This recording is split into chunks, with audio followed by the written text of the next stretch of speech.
Our next presenter is Jacob Huebert, and he's going to be talking to us today about his new book, Libertarianism Today.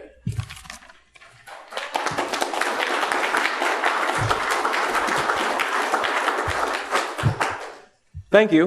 My book, Libertarianism Today, isn't out just today, but it will be coming out in July, and when it does, you'll be able to buy it from the Mises Institute on the Mises Institute website store. Why should you buy Libertarianism Today? This is the book to buy, to give to your friends who are curious as to what libertarianism is about. Your friends who are a little bit into politics, maybe seem like they'd be a little bit sympathetic. This is the book you give them that kind of walks them through it. The first chapter, it tells them the basic libertarian idea. It tells them that people should be allowed to do anything that's peaceful. Killing and stealing don't become okay when the government does them. Things along these lines. They're basic to libertarians. Voluntary exchange and private property are the best public policies. These key concepts are laid out. They're given a very, very concise presentation of the history of the libertarian movement, where it's been so far. From there, in the next chapter, it tells them about the history of libertarians' association with conservatives, why libertarians aren't conservatives, why the libertarians increasingly reject any association with the right side of the political spectrum, and it explains why libertarians aren't like modern-day liberals either. From there, it goes into a variety of substantive areas. For example, the third chapter is about the economy. There are people out there like Richard Posner, for example, who are saying, well, we have an economic and financial crisis because the Bush administration was so wedded to libertarian policies. And so the chapter explains why this is ridiculous, what free market money really is about, a free market monetary system, why we wouldn't have this sort of thing in very concise summary form if we did have free market money. And it explains the roles also of Austrian libertarian economists, people such as Mark Thornton, other writers associated with the Mises Institute, how they were nearly alone in predicting the crisis that we had. And of course, it also documents the prophecies of Ron Paul and Peter Schiff. From there, it gets into a number of other topics, chapter by chapter, topics like healthcare, education, war, drugs. And for each one of these, I made an effort to put it into some historical context to show how it's really not the case that libertarianism hasn't been tried. For any given area you can think of, we basically have had more or less libertarianism at some point. And so I try to show how these things have worked in the past and why this gives us reason to believe they will work again if we have them now.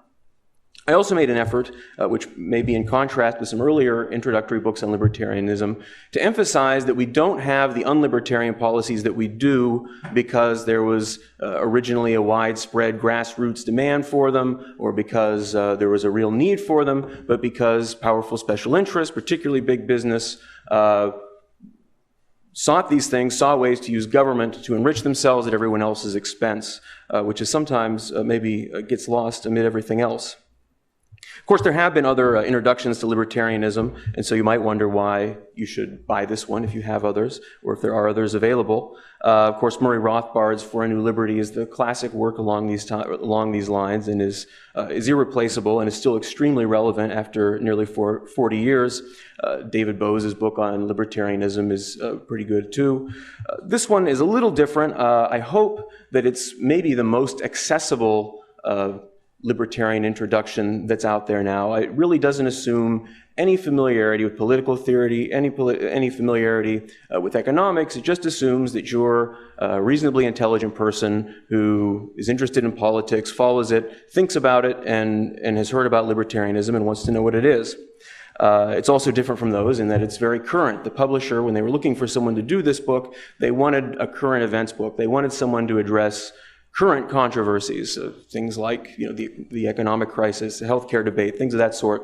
And so it's current in a way, as current as in the book publishing world as a book can be in that respect. It's also a little different in that it talks about the libertarian movement. It talks about the people out there who are advancing these ideas. It gives a very prominent place to the work of the Mises Institute and its publishing and its website.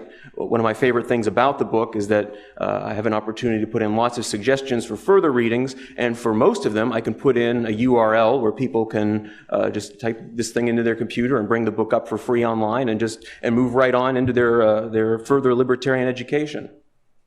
Gets into things other people are doing in the libertarian movement. It talks a little bit about the Free State Project, talks about the activism in the courts, people doing the Heller gun case, things of that sort. And it also addresses the fact that libertarians don't agree about all this stuff. The U.S. Constitution, for example, some libertarians want nothing to do with it. Some want to use a centralist 14th Amendment strategy with the Constitution. Some want to use a decentralist 10th Amendment strategy with the Constitution. And some people like me see a little bit of merit, at least, in all of those positions.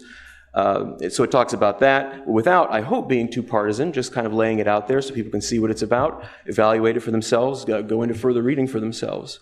I am partisan on the issue of war. I discuss that from the libertarian view and argue that the only libertarian view is the anti-war view, and talk about libertarians' history of opposition to war. The book's newness also means it can incorporate the latest thinking and various libertarian ideas. There's a chapter on intellectual property, for instance. In the past, libertarians seem to have been uncertain about this, but I think increasingly libertarians are coming over to the view that patents and copyrights are unjustified, and so it addresses that new development. So as I said, the book will be available from the Mises Institute in July. So you can't buy it now, but you can. We'll have this in the bookstore. You can put your email address on a list, and if you do that, you'll not only get a notice telling you when it's available to buy, you get a coupon code to give yourself 15% off. I'm told that people who are listening online or watching online, if they send an email to shopmises@mises.org, and they put Huebert on libertarianism in the subject line, that's my name, Huebert, on libertarianism, put that in the subject line, and you'll get the coupon code too. So I hope people buy the book, and I hope they find it helpful. Thank you.